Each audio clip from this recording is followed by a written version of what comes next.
Depuis plus de 3 ans, la guerre entre la Russie et l'Ukraine ne cesse de remodeler l'équilibre du monde. Ce qui devait être une opération militaire rapide s'est transformé en un conflit long, brutal et profondément enraciné dans la géopolitique mondiale. En 2025, la guerre n'est plus seulement une question de territoire, elle est devenue une lutte d'endurance, de technologie et de volonté stratégique. Les combats ne se limitent plus à une simple ligne de front. Ils s'étendent à l'est, au sud, au nord et jusque dans les profondeurs logistiques des deux camps. Chaque jour, le ciel est occupé par des drones. Chaque nuit, l'artillerie résonne sans interruption. À l'est de l'Ukraine, le Donbass reste l'épicentre du conflit. Des villes comme Pokrovsk, Kupiansk, Avdiivka ou encore les zones rurales environnantes sont devenues des champs de bataille permanents. Ces zones sont stratégiques, elles contrôlent les routes d'approvisionnement, les voies ferroviaires et l'accès aux grandes villes industrielles. Ici, les combats sont lents, méthodiques et extrêmement meurtriers. Les soldats avancent mètre par mètre, maison par maison, tranchée par tranchée. Le camp russe privilégie désormais une stratégie d'usure. Plutôt que des percées rapides, les forces russes lancent des attaques progressives. De petits groupes d'assaut avancent en première ligne, testent les défenses, forcent l'ennemi à révéler ses positions. Puis vient l'artillerie. Massive, continue. Des heures de bombardement pour briser la résistance adverse, l'objectif est clair. Épuiser l'Ukraine, user ses ressources, forcer un effondrement lent mais inévitable. De son côté, le camp ukrainien adopte une posture défensive intelligente. Moins de grandes offensives, plus de frappes ciblées. L'Ukraine cherche à infliger un maximum de pertes tout en conservant ses forces. Chaque attaque est calculée, chaque mouvement est surveillé. Au sud du pays, la situation est tout aussi critique. La région de Zaporijia représente un enjeu stratégique majeur. Contrôler cette zone, c'est sécuriser un corridor terrestre vers la mer Noire, mais aussi maintenir une pression constante sur le centre de l'Ukraine. Les combats y sont rapides, mobiles, souvent imprévisibles, blindés, unités mécanisées et frappes à longue distance s'y affrontent quotidiennement. C'est dans cette région que la guerre moderne révèle son véritable visage. Les drones sont omniprésents. Drones de reconnaissance, drones explosifs, FPV, drones kamikazes, longue portée. Un simple appareil, souvent fabriqué ou modifié localement, peut détruire un char, un dépôt de munitions ou un centre de commandement. L'Ukraine s'est imposée comme l'un des acteurs les plus innovants en matière de guerre par drone. Faute de supériorité numérique, elle a compensé par l'ingéniosité.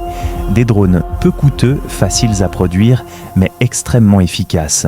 Ces armes ont changé l'équilibre du champ de bataille, elles ont rendu chaque position vulnérable, chaque mouvement risqué.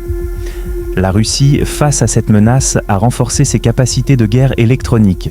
Brouillage des signaux, interception des communications, neutralisation à distance. Le champ de bataille n'est plus seulement physique, il est invisible, électronique, numérique. Mais au-delà des combats conventionnels, une autre dimension inquiète la communauté internationale. La dimension nucléaire. En décembre 2025, la Russie annonce le déploiement de missiles à capacité nucléaire en Biélorussie. Ce choix n'est pas anodin. Il s'agit d'un message stratégique clair adressé à l'Ukraine, à l'Europe et à l'OTAN. Même sans frappe nucléaire, ce déploiement change profondément la nature du conflit. Il introduit une pression permanente, une menace latente, une erreur, un incident, une mauvaise interprétation, et les conséquences pourraient être irréversibles. La centrale nucléaire de Zaporijia reste également une source majeure d'inquiétude. Située dans une zone de guerre active, elle représente un danger potentiel pour toute l'Europe. Un simple incident technique dans un contexte militaire instable pourrait provoquer une catastrophe régionale.